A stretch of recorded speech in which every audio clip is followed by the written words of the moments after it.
My name is Line-Audrey Maeva Nkule. I'm originally from Cameroon in Central Africa. Yes, so that's why I did my high school degree and I came here in the US in 2013. So then at the time, I was super young. I think I was 16 years old. So I came by myself in the US.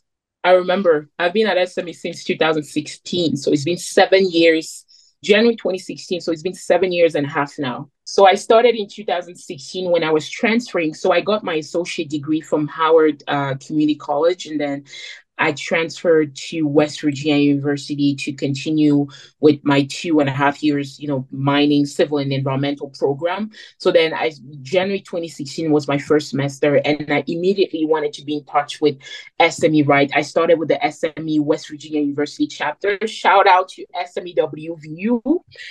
Right. So they were the one that really got me introduced to SME, right? And I immediately picked on opportunities, right? And I even uh, became an officer for SME WVU chapter, I think in 2017, 2018 timeframe.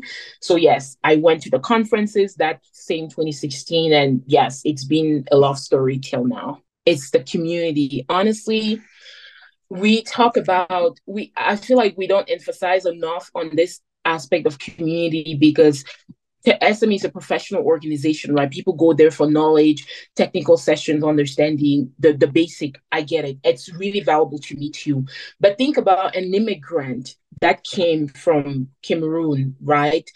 Um, to the US, no family, like most of my family was like, in France. Some of them were not, definitely not in Maryland or West Virginia, right? With no family in the area, right? In West Virginia, trying to get by the day to day at school and not really knowing anyone, right? Like SME was the community for me. It was the people, the connections, the people that I met who made me feel like I was home, right? Aside from all the people that helped me get job opportunities, interviews, all the technical sessions that really enhanced my skill set, my understanding of where the mining industry was going. For me, SME was first the sense of a community, having people that you could rely on for information, for even social activities, right? Because most of the time, the people I was in school with at SME, we spent a lot of time doing different activities together over the weekend, during the week time. So having people that I could definitely be around, for social purposes, before running myself mad in the brain. I mean, that was it. Right. So definitely the sense of community, obviously professional development. I've learned so much from being at SME, right? And I've actually my first opportunity, to interview with Caterpillar was from one of my colleague. That was within Caterpillar, but she attended SME. Yeah, shout out to her too. I mean, I'm not even sure if I can say her name, but yeah, she was the one who like we saw each other, and she knew me from winning a previous award within the company. But she basically was kind enough to let me know of this opportunity of hiring into Caterpillar for an opportunity, right? So I actually even accepted a job offer with another company at the time when I saw her at SME 2018. So that was February 2018. She approached me for this job opportunity at CAT to interview. And then the next week on Monday, I was on a plane to interview at CAT. So it's like even the job I got nowadays was from one of my dear colleague and friend who basically approached me, for this opportunity, the impact that SME has had in my life, right? All the support that I've had, the awards, the scholarships, the recognitions, right? For the modest contribution that I was able to make.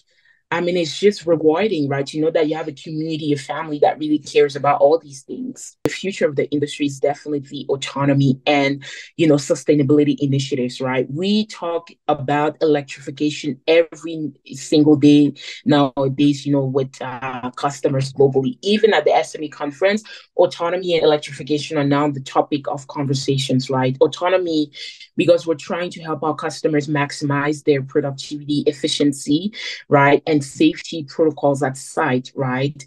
While minimizing any damages that you can have. And then a lot of people are always concerned about, the effect that it has on jobs nowadays in the market. But we always want to reassure people that autonomy gives an opportunity for people to get repurposed on site, right? You can get repurposed into different activities. Like, for example, a dozer operator, a traditional dozer operator that used to sit in the machines and get vibrations every day, he's now repurposed into a technology centric dozer operator, in the sense where he's sitting in a control room, with in front of a system that allows him to manage about 3 to 4 dosers at once, right? He's just like playing with it in the control room. He's not sitting in the machine. He's not feeling the vibration, but he's able to be even more productive than he would have been as a single dozer operator, right? Because he has the ability with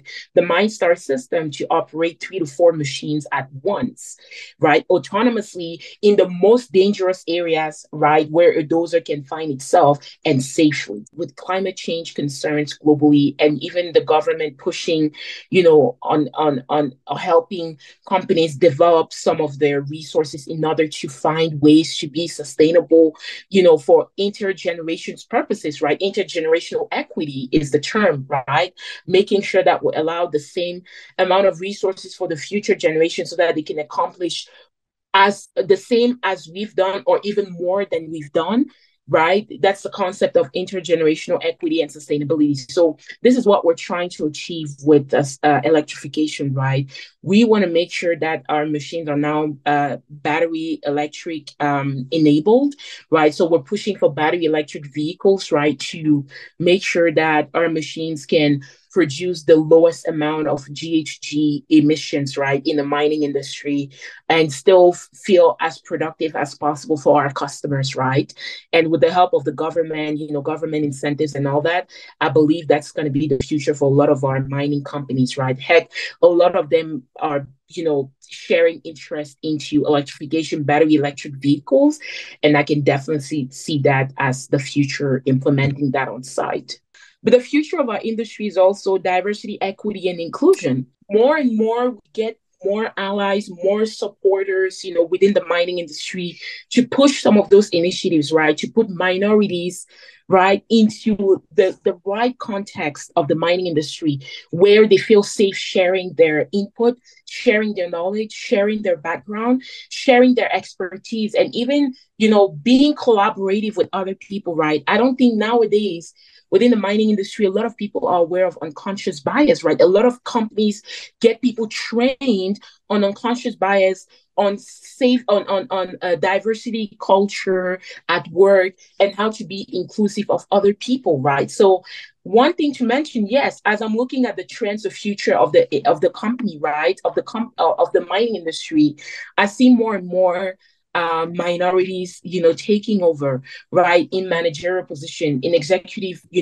leadership positions in the future, just because we now value the contribution that those people have had in the mining industry or other industries globally, right? Someone working in the mining industry in Peru, Chile, Brazil, or Australia, when they come to the US, they have a totally different way of approaching a problem that can be beneficial, because as we're looking at the mining industry, we're trying to not do the same mistakes that we've done in the past. We're trying to innovate. We're trying to change things, right? So we need more, critical thinking, different mindsets, different ways of processing or addressing issues, right? And this is where diverse people, come into the play in order to provide that input to us, right? So that's a new trend that I see is picking up, right? That is picking up here in our industry. And I'm truly thrilled to be part of that trend, right? Where people feel like, hey, Line-Audrey actually, she's contributing